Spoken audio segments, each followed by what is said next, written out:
Aux États-Unis, on semble se diriger tout droit vers un duel Trump-Clinton pour la présidentielle prévue en fin d'année. Le vote d'hier, lors du fameux Super Tuesday, a en effet conforté l'avantage des deux candidats, démocrates et républicains. On va tout de suite appeler Daniel Ziri, notre correspondante en direct de New York. Bonjour Daniel.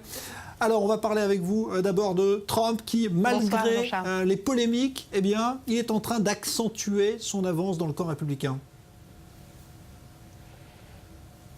Absolument, Jean-Charles. Vous savez, au début de cette campagne, personne n'avait pris vraiment Donald Trump comme un candidat très sérieux.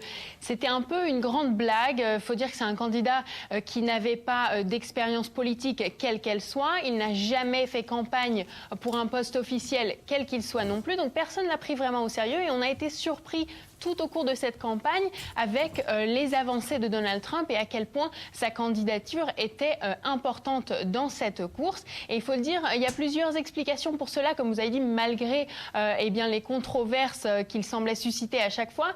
Le soutien devient de plus en plus grand et il y a plusieurs explications. Tout d'abord, il faut le dire, le peuple américain aujourd'hui est en colère. Il est en colère contre le gouvernement de Barack Obama. Et donc, quand un candidat comme Donald Trump vient et dit sur scène tout haut ce que beaucoup de gens pensent tout bas, eh bien, il touche un nerf forcément.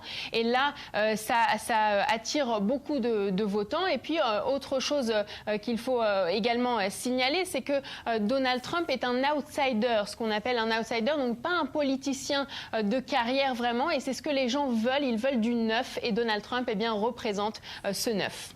Alors, chez les démocrates maintenant, Daniel, Hillary Clinton, qui a été mal partie, semble avoir redressé sa campagne.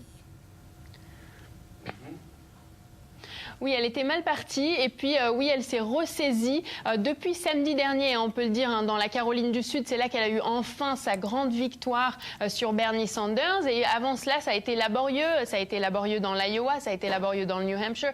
Elle n'a pas eu de grande victoire jusqu'à la Caroline du Sud. Et après ce Super Tuesday, on peut le dire, c'est vraiment dans la poche pour Hillary Clinton. C'est elle qui sera la nominée. Elle a une grande marge devant Bernie Sanders au niveau du nombre de grands électeurs délégués qui vont voter pour elle à la Convention nationale. Donc pour elle, c'est dans la poche. Elle peut être tranquille pour l'instant, mais je pense que Bernie Sanders s'est bien prouvé au fil de cette campagne comme un candidat sérieux qui va peut-être pas gagner cette nomination, mais en tout cas va continuer à mettre des bâtons dans les roues d'Hillary Clinton et on va voir comment elle va réussir à naviguer cela.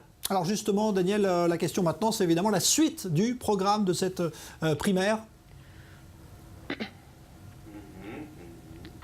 Oui, il y a un programme très chargé. Ce n'est pas fini, Jean-Charles, même si c'était une étape très importante, ce Super Tuesday est très significatif. Ça n'est pas fini. On va avoir au cours des 2 prochaines semaines beaucoup de primaires dans nombreux États, mais tous les yeux sont rivés, il faut le dire, sur le 15 mars. Et pourquoi le 15 mars? Eh bien, parce que, comme vous le savez aux États-Unis, lorsque les Américains votent pour un candidat dans ces primaires, ils votent en réalité pour des grands électeurs. Ces grands électeurs vont ensuite les représenter leurs intérêts dans une convention nationale de chacun des partis pour élire le candidat en question pour qu'il soit dans la course finale à la Maison-Blanche. Donc quand on élit des grands électeurs dans chacun des États, au niveau en fonction de la taille de l'État, eh bien, il y a plus ou moins de grands électeurs à gagner et le gagnant prend un pourcentage de ces grands électeurs. Mais le 15 mars, les règles du jeu sont un petit peu différentes dans les États qui votent comme l'Ohio, l'Illinois, la Floride, État très important, la Caroline du Nord, eh bien, par exemple, et dans le Missouri exactement, eh bien, vous avez dans ces États-là, celui qui gagne pas seulement un pourcentage d'électeurs, mais tous les électeurs de l'État. Et donc, les résultats ce jour-là vont être très importants. On peut peut-être voir des surprises, pas du côté démocrate, comme je vous l'ai dit, mais peut-être du côté républicain, avec des candidats comme Marco Rubio, qui, si il arrive à gagner la Floride, chose qui n'est pas gagnée pour l'instant, eh bien, pourrait changer les choses dans cette campagne. Merci Daniel Ziri en direct de New York.